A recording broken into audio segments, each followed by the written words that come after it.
I started the lecture last Thursday by playing a clip of Michael Foot making fun of Sir Keith Joseph, who had been the intellectual architect of Thatcherism, with his conjurer's trick, and said at the end of the day that the joke was on Michael Foot because he thought Thatcher would be a flash in the pan.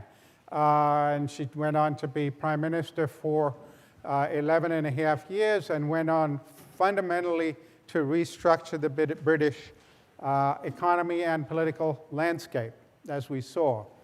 I want to start today with a clip from his comrade in arms, Tony Benn, who had been his staunchest supporter on the left of the Labour Party throughout the 1980s, and actually ran for the deputy leadership when Michael Foot became leader in 1981 and lost narrowly to Healy. But this is Tony Benn on the day after Thatcher has announced she's stepping down, evaluating the Thatcher legacy. Despite the fact we've been told we're an entrepreneurial society, this is a country today that has an utter contempt for skill. You talk to people who dig coal, run trains, doctors, nurses, dentists, tool makers. Nobody in Britain is interested in them. The whole of this so-called entrepreneurial society has focused on the city news we get in every bulletin, telling us what's happened to the pound sterling to 3 points of decimals against a basket of European currencies. Skill is what built this country's strength, and it is treated with contempt.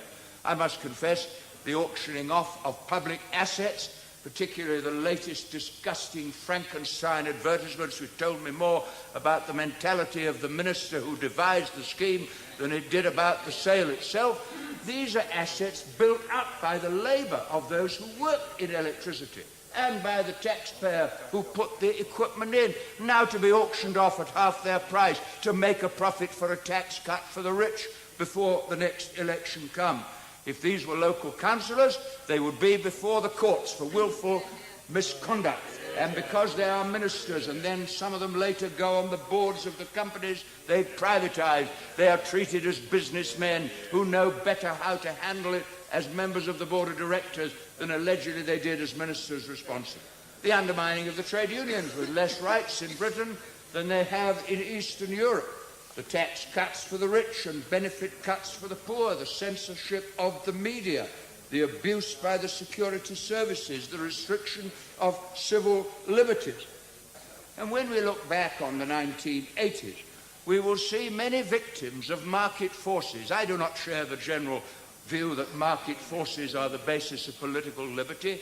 Every time I see a person in a cardboard box in London, I say that person is a victim of market forces. Every time I see a pensioner who can't manage, a victim of market forces. The sick who are waiting for medical treatment that they could accelerate by private insurance. They are the victims of market forces. And with the disappearance of the Prime Minister, who was a great ideologue, I mean, her strength was that she understood a certain view of life. And when she goes and she's gone, there will be a great ideological vacuum. And as Opal saying, we will run market forces better than she did, because her whole philosophy was that you measured the price of everything and the value of nothing. And I had one experience the other day which confirmed me in my view that she hasn't really changed the thinking or culture of the British people. I don't know how many people travel as I do on trains, but I go regularly on the trains and I see all the little businessmen with their calculators working out their cash flow, frowning people, looking and glaring at each other. Thatcherite trains, the train of the competitive society. But coming back from Chesterfield the other day, the train broke down. And on it wholly changed. Somebody came in and said, I have a cup of tea from my thermos. And then people looked after each other's children. And a young couple talked to me, and I said, after about half an hour, how long have you been married? Oh, we met on the train, they said. And a woman said, will you get off at Derby and ring my son in Swansea because he'd be worried. By the time we got to London, we were a socialist train. Because you can't change human nature. There is good and bad in everybody, and for 10 years it is the bad and the good that has been denounced as lunatic, out of touch, cloud cuckoo land, extremist and militant. And that's what the party opposite have done. They don't quite yet know. They think it's the retirement of a popular headmistress under circumstances some might regret. Actually, they've killed the source of their own philosophy and opened the way for quite different ideas. So there you have, again, a leader of the Labour Party, a deputy leader of the Labour Party who's extremely eloquent, but in contrast to Foote a decade earlier, very bitter about the legacy of Thatcherism. And more important for our purposes today, despite his story about the socialist train and human nature, he was actually in denial because Michael Foote and Tony Benn continued to believe that this ghastly interregnum was now over and there would be a resurgence of the traditional left, traditional Labour Party. By then, of course, Labour had been in the wilderness since 1979, and they would actually continue to be in the wilderness for the next several elections and not come back into power until 1997. And when they did finally come back into the power, it was under the leadership of a very different prime minister with very different priorities and views about the nature of the Labour Party and how it could govern. Across the nation, across class, across political boundaries, the Labour Party is once again able to represent all the British people. We are the mainstream voice in politics today. A belief in society, working together, solidarity, cooperation, partnership. These are our words. This is my socialism. It is not the socialism of Marx or state control. It is rooted in a straightforward view of society, in the understanding that the individual does best in a strong and decent community of people with principles and standards and common aims and values. A new politics, a politics of courage and honesty and trust.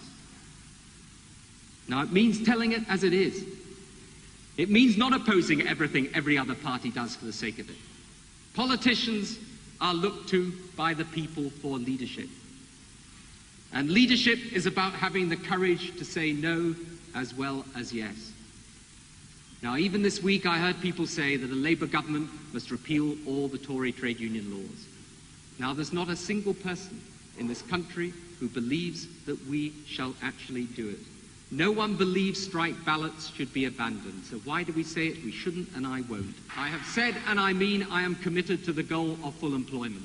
We will develop the plans to achieve it, but I won't ever pretend that I can deliver it overnight. It requires a modern constitution that says what we are in terms the public cannot misunderstand and the Tories cannot misrepresent. The next election will offer us the chance to change our country, not just to promise change, but to achieve it. The historic goal of another Labour government. Our party, New Labour. Our mission, New Britain. New Labour, New Britain.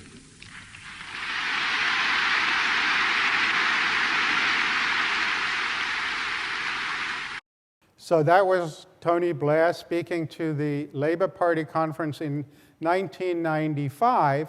And the reason that was such an important speech was that was the speech in which when he speaks about a new constitution for the Labour Party, he's talking about getting rid of Clause 4 of the Labour Party's constitution, which called for the nationalization of the means of production, distribution, and exchange. And it harkened back to the original founding of the Labour Party in the early part of the 20th century as a Marxist socialist Party. And there had been a battle for the soul of the Labour Party that had gone on since Thatcher's years, which actually it was before Blair, it was Neil Kinnock, and after Kinnock it was John Smith.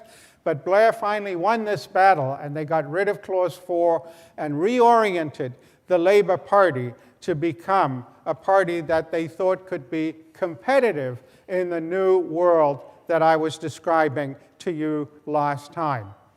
Now, the similar things were going on elsewhere, including back here.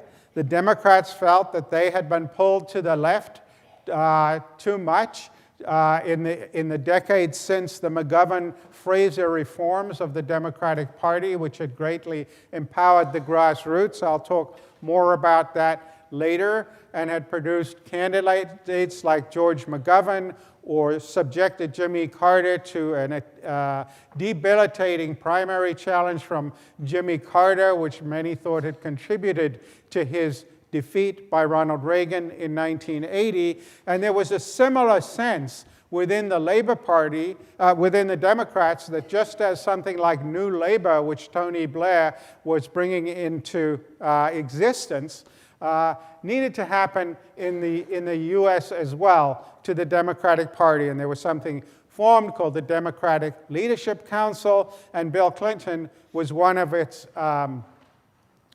its first leaders. And the agenda of the Democratic Leadership Council was very much similar to the agenda of New Labor. And just to give you a flavor, this is Bill Clinton actually speaking in 1988, before he ran for the nomination 4 years later. Take this fight about civil rights.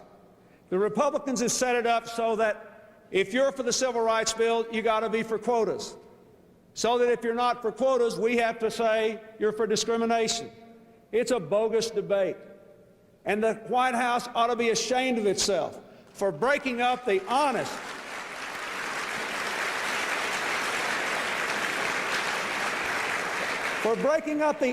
attempt of the Business Roundtable and the civil rights groups of this country to have a new choice where you can have economic growth, small business vitality. You don't wake up every day being scared to death of a lawsuit, but we protect women and minorities and people who deserve it from unfair discrimination on the job, which we all know still exists in this country.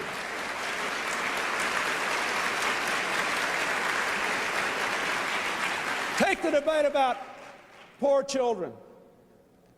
The way the Republicans set the debate up, they say, well, the Democrats are for throwing more money at these problems, and we know you can't throw money at them. We just said that. And we're for family values. Well, let me tell you something. Family values won't feed a hungry child. But you can't raise that hungry child very well without them.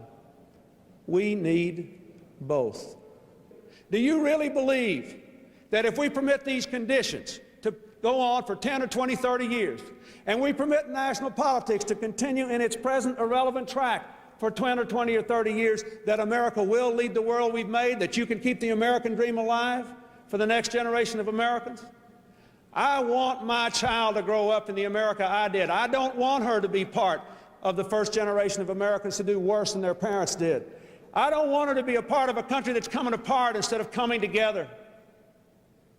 Over 25 years ago, I had a professor of Western civilization who told me our country was the greatest country in human history because our people had always believed in two simple things.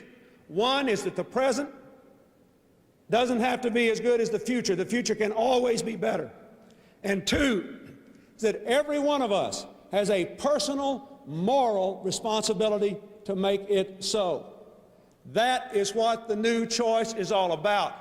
That is what we're here in Cleveland to do. We're not here to save the Democratic Party. We're here to save the United States of America. Thank you very much, and God bless you. So there was Bill Clinton on the cusp of his leadership role in the Democratic Party, and who would subsequently go on to become president. And so today's agenda is to understand this reorientation of the parties of the left and then think about their place in the broader scheme that we're developing as the course goes along. Our agenda is going to have 3 parts to it. I'm going to start by revisiting the comments I made about distributive politics, or the psychology of distributive politics, in a little more depth than I did last time. And the reason is I've had a number of questions about it, and it's really important. It's going to be important later in the course, and it's going to be important for today's lecture. So I'm going to reprise what I said about that and extend it a little bit. Then we're going to come to the heart of the matter and talk about unions, left-of-center parties, and the median voter as they played out in this period. And then finally, we're going to talk more generally about distributive politics in 2-party systems, such as Britain and the US, versus multi-party systems as prevail in much of Europe. So let's go back to the comments I made about absolute and relative gains. I said to you that absolute gains are self-referential, as in the Ronald Reagan video that I put up saying, ask yourself, am I better off than I was 4 years ago? Relative gains are the sorts of things that Margaret Thatcher was lambasting in her speech in the House of Commons when she was saying that the left would rather that the poor would be poorer so long as the rich were less rich. And so just for people who like diagrams, some people like diagrams, some don't. And there's nothing I'm going to do with a diagram that you can't explain without a diagram. But for those who like diagrams, imagine this is you're going to ask yourself, which is better for me from the point of view of you representing the red dot? And we're thinking about my income on the vertical axis and her income on the horizontal axis. So just to be clear about what we're saying, with absolute gains, anything above that line is better. I will be better off than I was 4 years ago if I can move above that line. When we're talking about relative gains, other referential comparisons, then anything to the northeast of that, to the left side of that blue dotted line, I will be better off relative to her. And so we can think about 4 quadrants here. We can think about up here, I'm better off either way. Over here, I'm worse off either way. Here, I'm absolutely better off, but relatively worse off.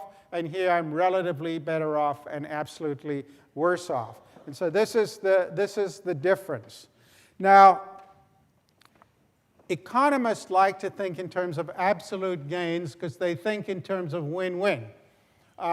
So this is a close cousin of the Pareto principle. Those who've taken Econ 101 will know. If we move from the status quo up here, both people are better off. So that's the realm of market transactions. They'll go there voluntarily, right?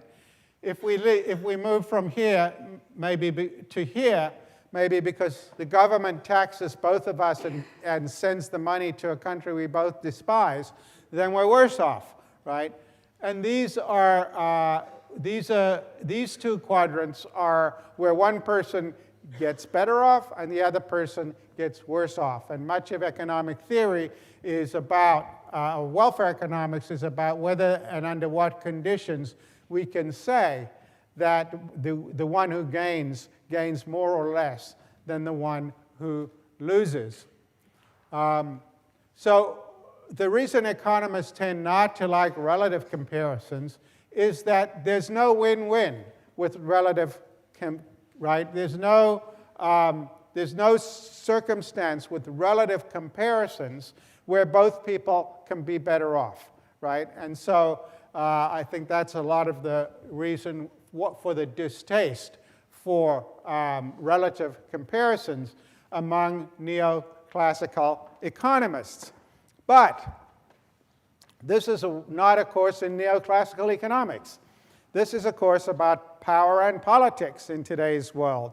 And when we think about power and politics, we have to recognize that although economists tend to prefer absolute gains, relative gains are often much more potent in politics. People make relative comparisons, whether our models tell us it's a good idea or not.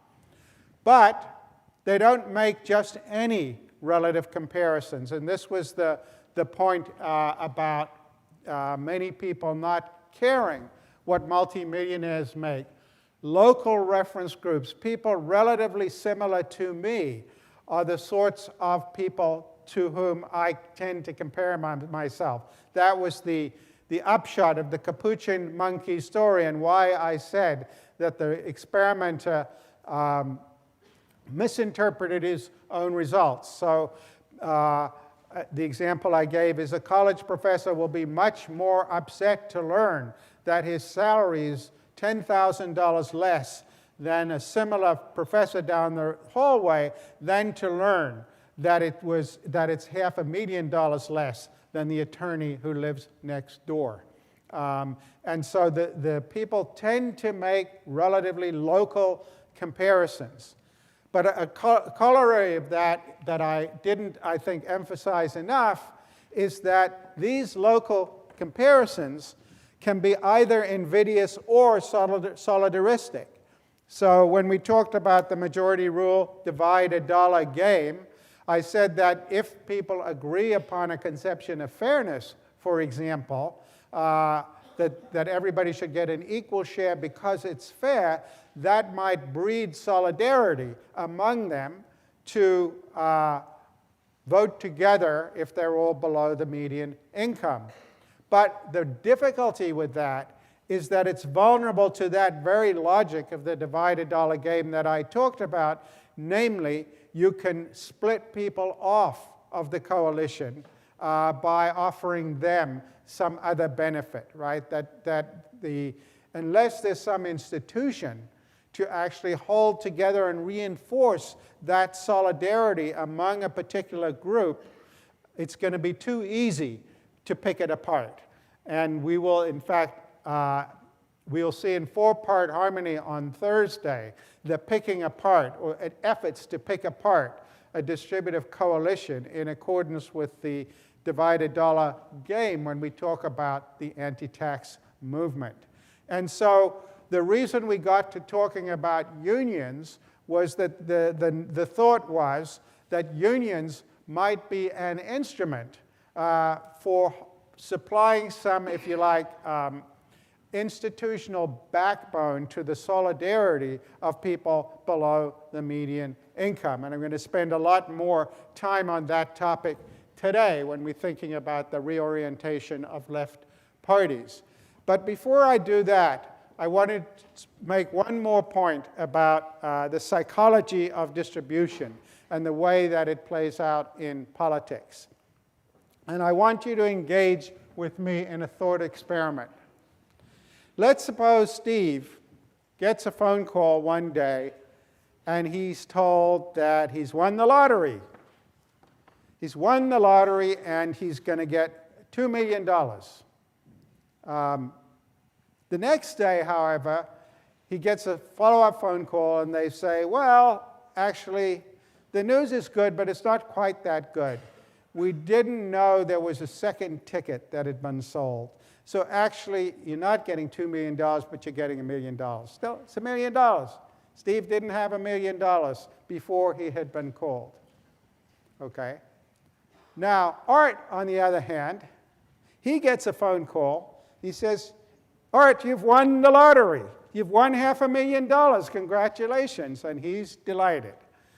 But the next day, he gets another call, and he says, well, the reason we told you that you'd won $500,000, we thought there was another ticket sold. But it turns out there wasn't another ticket sold. So actually, Art, there's even better news. You've won $1 million. Okay? Now notice that both Art and Steve are $1 million richer than they were 2 days ago, right? But who's happier? Who's happier? Why? Pardon?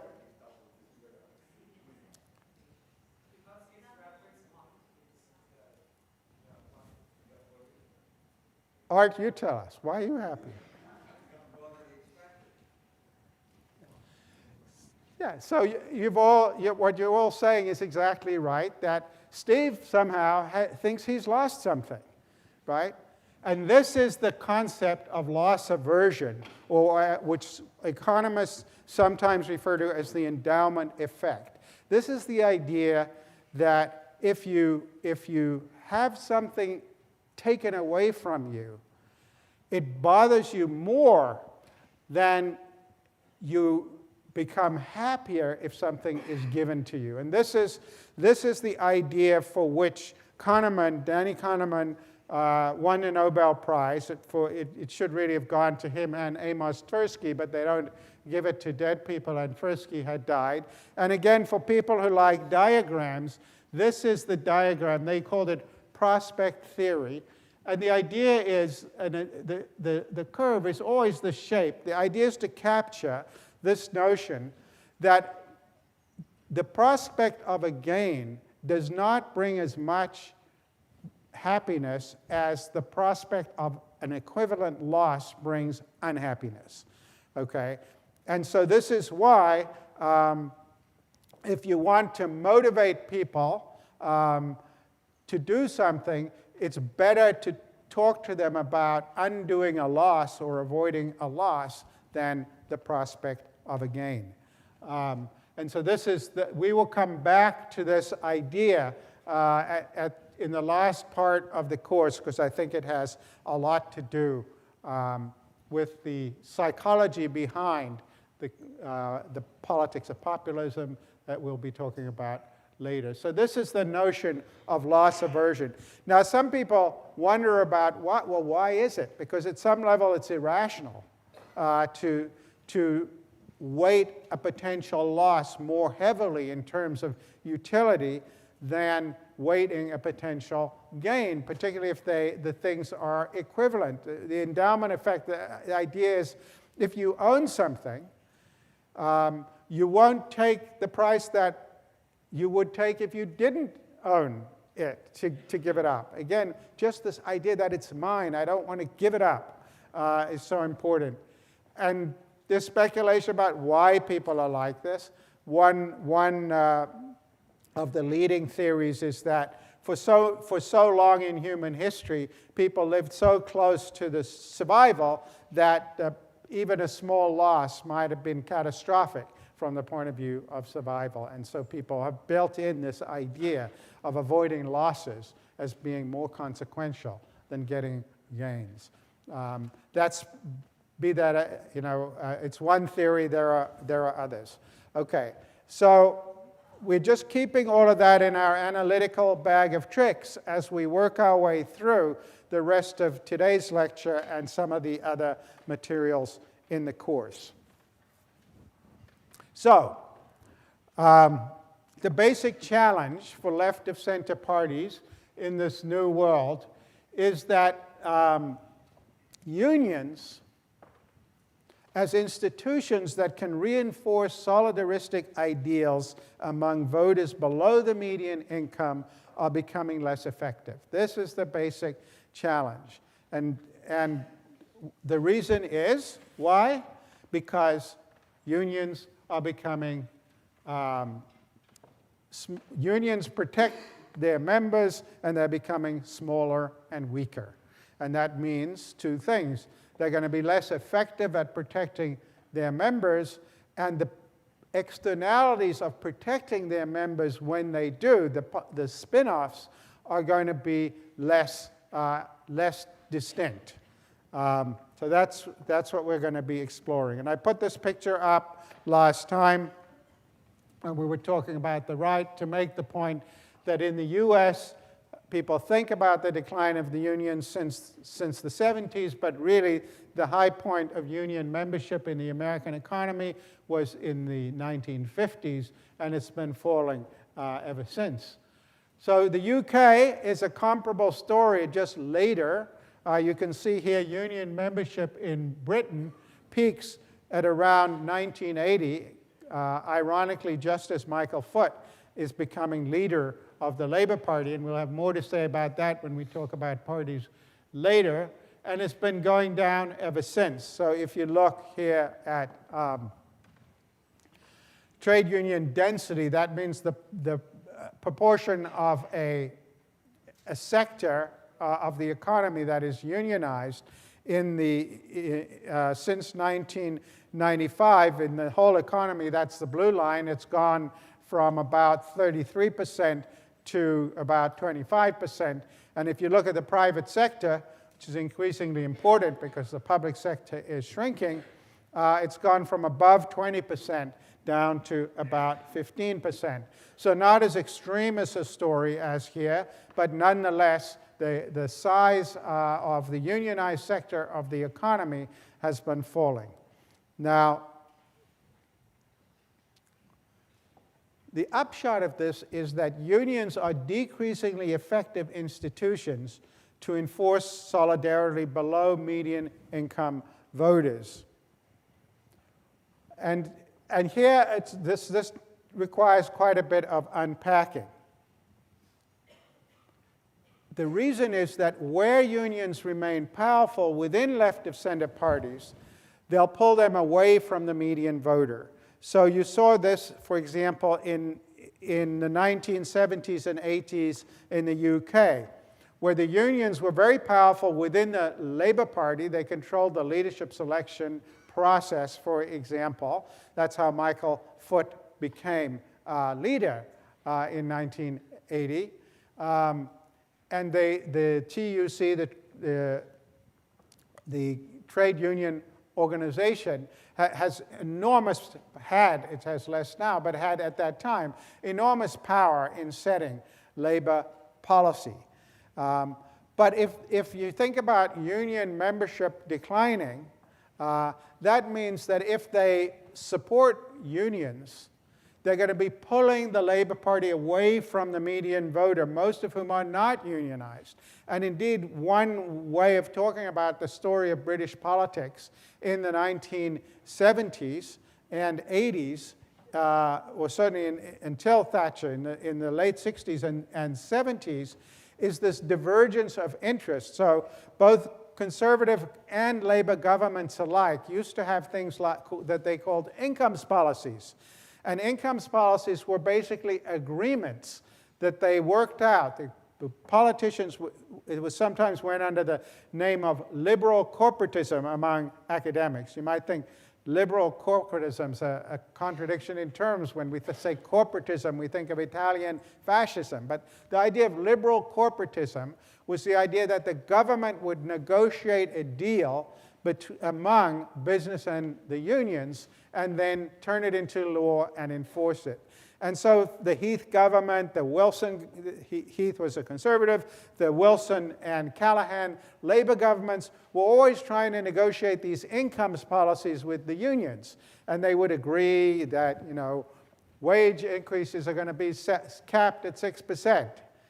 And then what they would find was that the unions, in the steel industry or the coal industry, figured that they could actually negotiate a higher settlement with their employers and would bust the agreement. And even under Labour governments, Wilson or Callaghan would call in the union leadership and say, "Why are you doing this? You agreed to hold the line on wage increases as part of our incomes policy." And the answer was, we are here to represent our members. We're not here to run the British economy. And our first obligation is to our members. And if we're in a position where we can negotiate better raises for our members, why should we not do that? They are the ones who pay our dues. They are the ones who are for us. And so to the degree that the unions control the Labour Party, they're going to pull the interests of the party in the direction of the unions. And so this was a reason why we had such hectic politics in Britain in the 1970s. Many strikes. I lived there in those years, 3-day week, garbage in the streets. Eventually, who governs Britain became the slogan in the 1979 election, which Thatcher won. Who governs Britain, the unions or the government? Governments, both Conservative and Labour, had been unable to govern effectively, right? If you think about another pretty extreme case, in South Africa we have an extremely powerful union movement that is, the reasons for its power will concern us in a subsequent lecture. They trace all the way back to the transition in the 1970s, but there's an extremely powerful union movement that is part and parcel of the governing African National Congress's alliance. And so again, unions protect their members, and so you have, by African standards, high wages in the formal sector of the economy, which is protected by the unions, but you have 30% unemployment and 50% almost youth unemployment, third highest in the world in the rest of the economy. You have a circumstance in which textile jobs are hemorrhaging to Lesotho, and even at one point they were hemorrhaging to China. Again, so unions, if they can, will protect their members, but that may come at the price of employment in the rest of the economy. At the other end of the continuum, a system that prevailed in Germany particularly in the 1980s, and still it prevails in some sectors today. The system in Germany was that if the unions negotiate a bargaining agreement in a particular sector of the economy, even the non-unionized plants or companies would abide by that agreement. Okay, so that puts you. That's a system where unions, the interests of unions and the interests of all workers, become much closer to aligning. Right? If even people in the non-unionized sectors are getting the same deal as the unions in the big unions negotiating with the powerful companies are negotiating for their members, then you can see that unions can function better as a kind of spine behind the solidaristic commitments of voters below the median income. So to the extent that the economy is more like the German economy in the 1980s and less like the British economy in the 1980s or the South African economy today, unions can, in the German-type case, be a source of policy that's going to be appealing to the median voter, or more likely to be appealing to the median voter. And so one of the things that we have to think our way through is that without reinforcing institutions, solidaristic ideals among people below the median voter will be very hard to sustain. And so this leads to the logic of what we call sometimes triangulation. So just to give you a couple of examples here. They're a new generation of Democrats, Bill Clinton and Al Gore, and they don't think the way the old Democratic Party did. They've called for an end to welfare as we know it, so welfare can be a second chance, not a way of life. They've sent a strong signal to criminals by supporting the death penalty, and they've rejected the old tax and spend politics. Clinton's balanced 12 budgets, and they've proposed a new plan investing in people, detailing $140 billion in spending cuts they'd make right now. Clinton Gore, for people, for a change. So there you see the Clinton campaign moving very far to the right to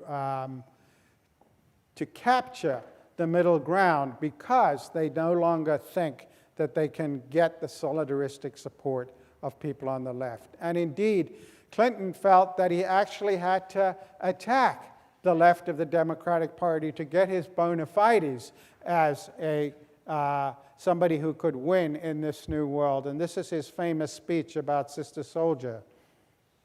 You had a rap singer here last night named Sister Soldier. I defend her right to express herself through music. But her comments before and after Los Angeles were filled with the kind of hatred that you do not honor today and tonight.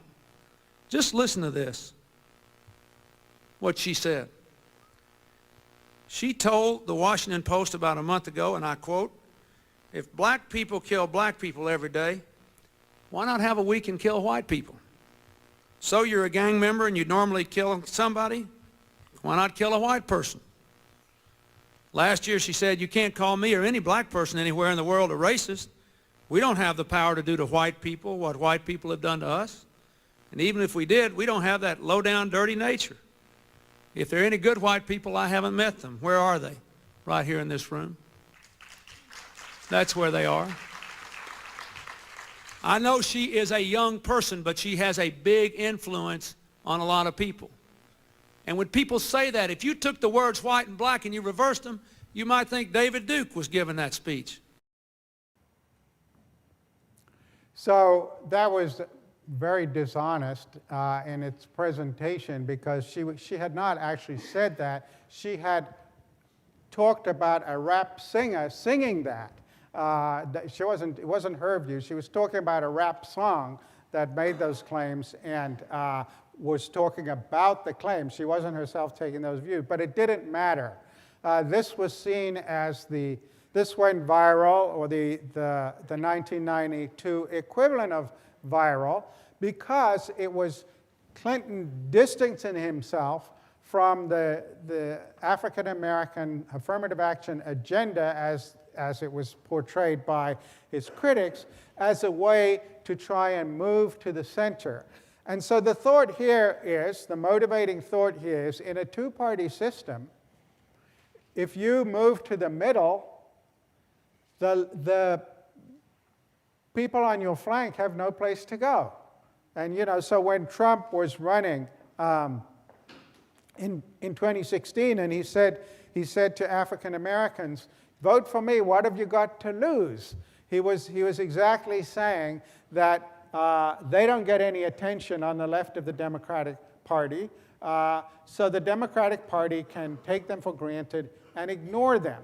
And so this becomes the argument for the politics of triangulation, which I'll have more to say about on Thursday. But the idea is that you move to the middle to peel off support from the other side, and enough support to win. And you might depress turnout a little bit on the left of your own party if you're a Democrat who's triangulating. But at the end of the day, they have no place to go. And so it seems like a winning strategy. And so this idea of triangulation that was dreamed up by people like James Carville and others, and very much also informed Tony Blair's approach in Britain. So there the race issue is not salient in the way it is here. But as you saw when he was talking at the 1995 Labour Party conference, he said, "We are not going to undo the Thatcher changes to labor laws." And in fact, he did not undo the Thatcher privatizations. Actually, they went into additional privatizations, and they did not bring back regulation. And indeed, part of the bitterness against Blair on the left of the Labour Party would turn out to be that they thought he was more Thatcherite than Thatcher. And so if you have this situation where the traditional source of solidarity on the left of a left party has now dissipated because the unions are too weak to supply it, or they're too segmented in the agendas that they're going to follow, the path of least resistance from the point of view of getting elected would be to move to the center, try and peel off support from the other side and know that the people who are on the left of your party, you might be angry, but at the end of the day, they have no place to go. So that is, in a nutshell, the story about why in two-party systems we saw this logic of triangulation, most dramatically with Clinton and Tony Blair. And you can understand why the desire to win elections would drive politicians to do that. But what about multi-party systems? Multi-party systems are different in their basic functioning and in their basic logic. So the conventional wisdom about multi-party systems is the following. Multi-party systems, people like them. They say they're more representative. They're more representative because in a two-party system, we see the parties are heading for the median voter. But what if you're not the median voter? You feel unrepresented, right? So in a multi-party system, the Greens have their people in Parliament. The anti-immigrant crowd have their people in Parliament. The Free Democrats in Germany, the Libertarian people have their people in Parliament. Everybody has a seat at the table. And so that seems much more representative. How many people think it's more representative? How many people think it's not?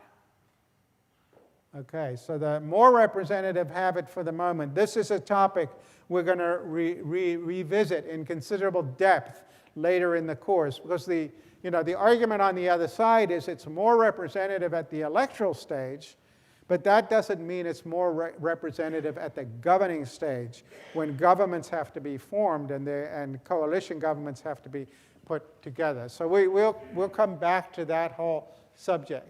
But for a long time, the conventional wisdom was that, I put up here Bingham Powell's book, Elections as Instruments of Democracy, but the conventional wisdom was that multi-party systems are over time, they produce policies that are more responsive to the median voter, and that therefore they are more redistributive. So if we go back to what we were talking about, the median voter theorem a couple of lectures ago, the claim was, and the evidence seemed to support the proposition that multi-party systems are more redistributive because of what you would expect if you think that the people below the median voter would want more redistribution. As you can see, Bing Powell's book was published in 2000, and that means that most of his data is at least several decades old now. It's all from the last century. But this picture of inequality that I showed you a while ago sort of captures that intuition in that, inequality, when this is the Gilded Age, this is today.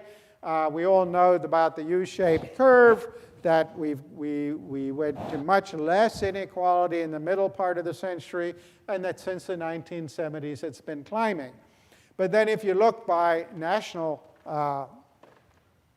by country, you can see that the curve, the U-shaped curve is flatter in Germany and France than in the US and the UK.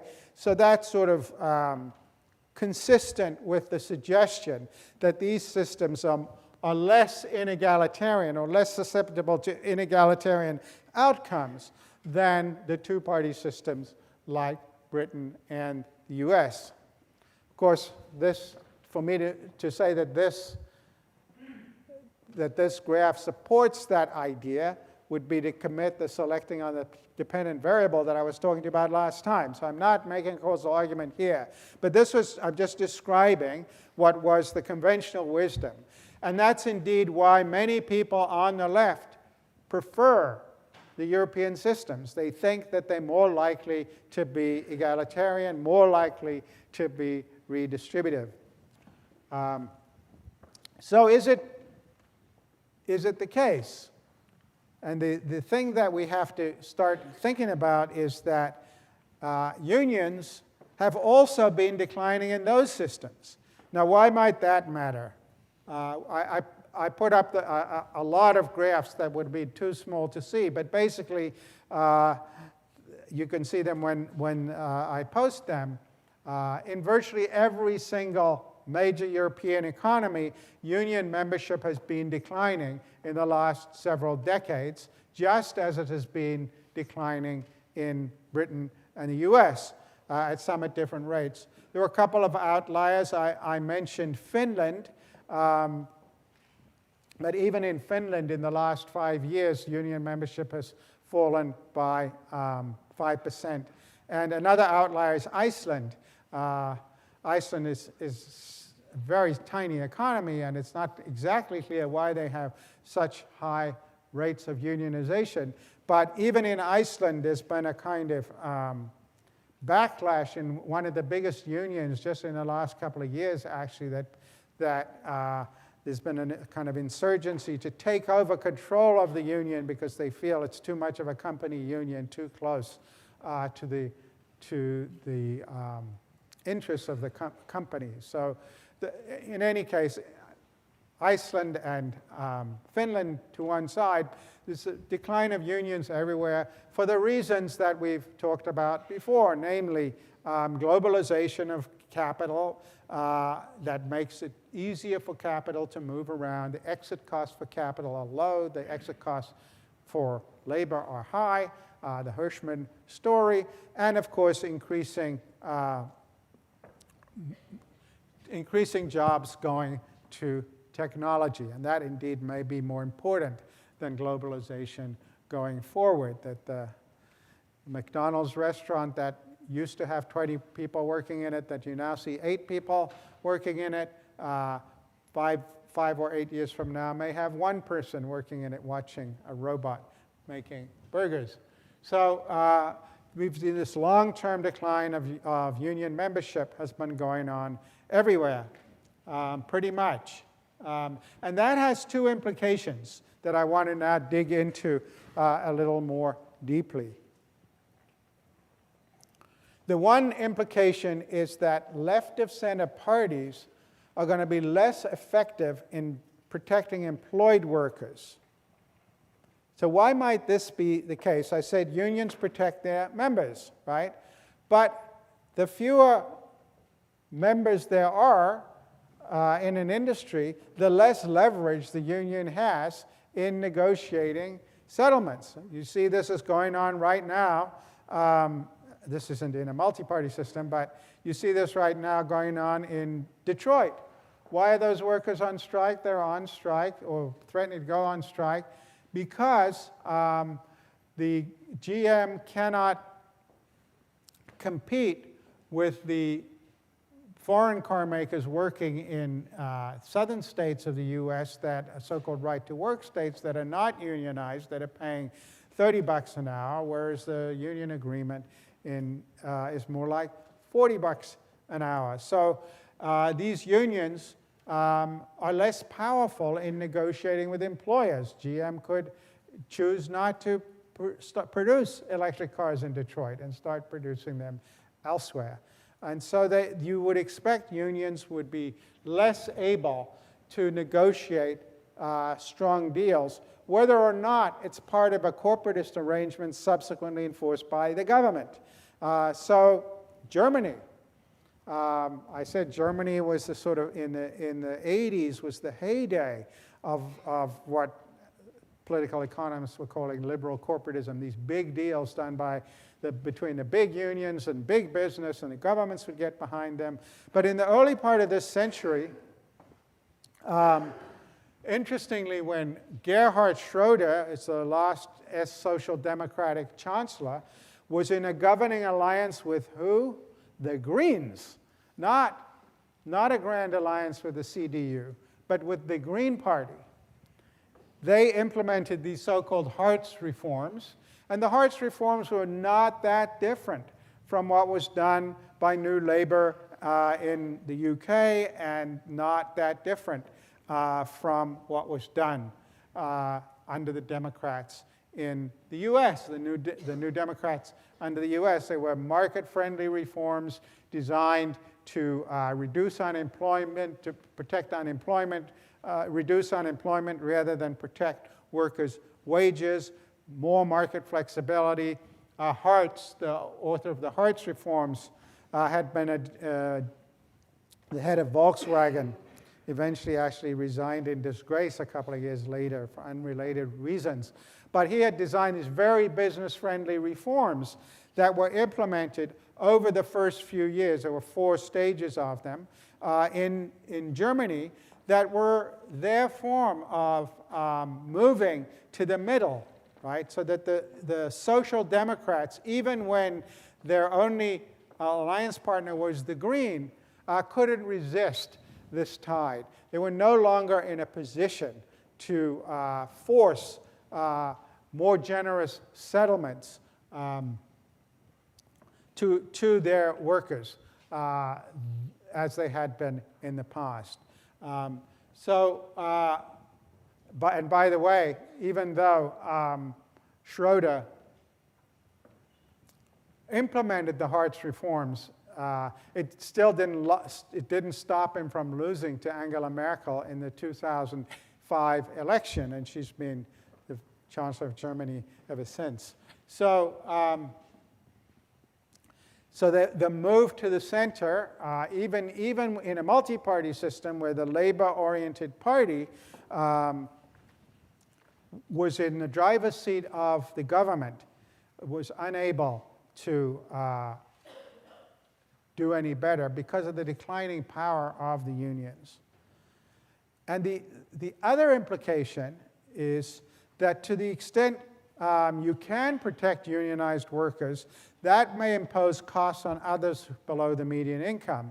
Service sector workers, who are notoriously difficult to organize, even though these economies are all increasingly becoming service sector economies, and the long-term unemployed, because if you think about a union, it's going to protect the short-term unemployed, namely their members who might recently have become unemployed and might be going back into the workforce, but they don't have an interest in protecting the long-term unemployed. On the contrary, there may be a trade-off between creating employment for the long-term unemployed and protecting the wages of unionized workers. So it's not surprising that even in multi-party systems, you might think that unionized workers, as represented by traditional left-of-center parties, are going to be less well protected and less effective as instruments of solidarity among others whose income is below the median voter. So, how might this play out in a multi-party system? In a two-party system, as I've said, the path of least resistance is to head for the middle and let the people on the flanks of your party stew, right? Multi-party systems are different because there are plenty of people to form coalitions with. And so this is, I should say that the slides that I'm going to show you now are very much from work in progress that I'm doing with Francis Rosenbluth and some economists, postdocs, that is somewhat tentative, but there's some pretty dramatic conclusions, I think, on some matters. So you can see on here, this is from 1960 to 2020, 26 OECD countries, the vast majority of them multi-party systems, the number of parties represented in the legislature. The number of parties differs from the number of effective parties only in that effective parties weight them by their size. But what you can see is that the number of parties in the legislature has gone up. We see fragmentation of political parties, right? And if you look at the left parties in these 26 OECD countries, what you can see is that while the voting share, which is the black line, is pretty much flat, from it's gone down a little bit since 2010. The number of parties has gone up dramatically. Why might that be? Why would we think, given what I've been talking about here, why would one think that we would start to see more parties? Fragmentation just means more parties. Yeah, you're going to have to yell. We forgot to get the microphone today. You have to scream. Because you move to the center, then someone can come to your left and take your left plan. Bingo. That's exactly right. So just to give an example, the Social Democrats moved somewhat to the center and alienated people on their left, and those people then were up for grabs by other parties. It's not the case that they have no place to go. And so one possible cause of this is just another way of saying what was said at the back of the room, that as industrial jobs have gone down, we can see here industrial jobs falling, right, over this period quite dramatically.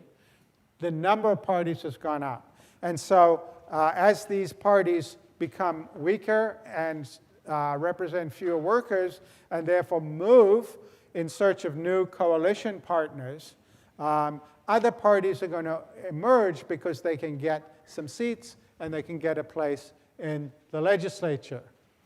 And it's interesting that if you look at fragmentation of right-wing parties, there's no systematic shape, at least not since 1990s. If you tried to draw a line through that, it would be pretty much flat. So it's really more fragmentation on the left. And if you look here, where has the SPD's vote gone to? It's gone all over the place, right? So this is comparing, this is the 2013 election, the 2017 election in Germany. And you can see they've lost votes to the Alternative for Deutschland. They've lost votes to the Free Democrats. They've lost votes to the Greens. And they've also lost votes to people who stopped voting down here.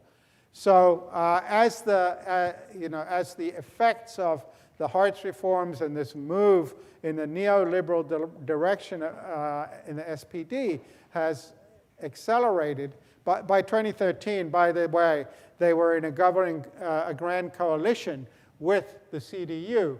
So it was a very different kind of government. And many of their traditional supporters indeed thought that they had been selling out, giving away too much to Merkel to be in the coalition. And as I said to you in the very first lecture of the class, that in 2017, when they got hammered, they said, we're not going back into another grand coalition because all we do is erode our base because of the agreements we have to make to be in a grand coalition with the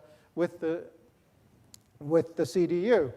And it was only after 7 months of Merkel failing to make other coalition arrangements, while the AfD's was increasing its popularity in the polls, frightening everybody at the prospect of another election, that the SPD finally went back into a grand coalition. It didn't help, by the way. I mentioned to you in that lecture that the following year in the regional elections in Vissa and Bavaria, that both the SPD and the CDU continued hemorrhaging support, mostly the SPD to the Greens and mostly the CDU to the Alternative for Deutschland. Since then, we've had local elections where the AfD has again cleaned up. So that is not going to abate anytime soon. So just I don't want to talk about a lot of this, but this, again, preliminary results. One of the things you see in that circle is that what might be, again, this is not causally established, but what we're observing in this data, what might be the case, that when left governments are in power as part of coalitions, unemployment actually is now going up in these 26 OECD countries by about 1%. So this would, again, this is not a causal argument, but it's consistent with the thought that these left parties are less able to protect the people below the median voter, that they're protecting a shrinking labor aristocracy less and less effectively, and with fewer and fewer positive spin-offs for people around, close to them in the income distribution. So the upshot of this is that unions in multi-party systems are protecting shrinking groups of industrial workers less well than they used to do. And party fragmentation makes solidaristic ideologies among voters below the median voter more difficult to sustain. And this is why we see the hemorrhaging of all of these voters on the slide I put up earlier. So just to finish out the German story, what happens is that as the SPD starts to lose voters, Merkel thinks, oh, well, I could pick up some of these voters. So she also moved toward the middle. That then opened up space on her flank for the emergence of the Alternative for Deutschland party. And so to some extent, fragmentation on the left will produce fragmentation on the right in response to that, and make it more difficult for parties on the right also to form predictable coalitions. And so the sorts of outcomes we've been seeing in European elections in the last few years are not that surprising. Namely, you get inconclusive results in many of these elections, you get situations where you need 3 or 4 parties to form a government. And the traditional, in Germany, since we were talking about Germany, traditionally in Germany, that by far the 2 biggest parties were the CDU and the SPD. And they were, it wasn't that different from a 2-party system. It's very predictable that they were going to dominate center-left, and then center-right, and center-left. We're going to dominate coalitions over time. So they operated more or less like 2-party systems.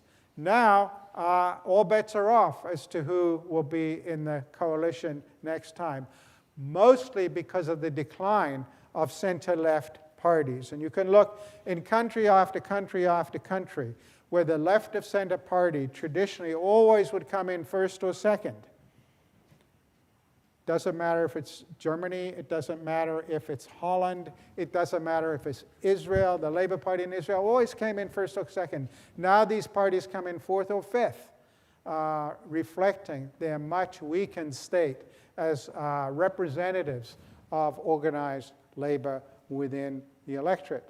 So party fragmentation means that to the extent unions and the political parties that are answerable to unions are sources of solidarity of voters below the median voter, that has really gone away. And that means that even though it's a sort of commonly repeated mantra that PR systems are more redistributive, PR systems are more responsive to the median voter, the truth in today's world is that PR systems are simply vastly less predictable than they used to be. Because of the proliferation of parties, nobody has any idea who is going to be forming the government. And sometimes, so we have a grand coalition in Germany right now, but it can be parties from the 2 extremes, as happened in the Greek elections of 2015, where you had a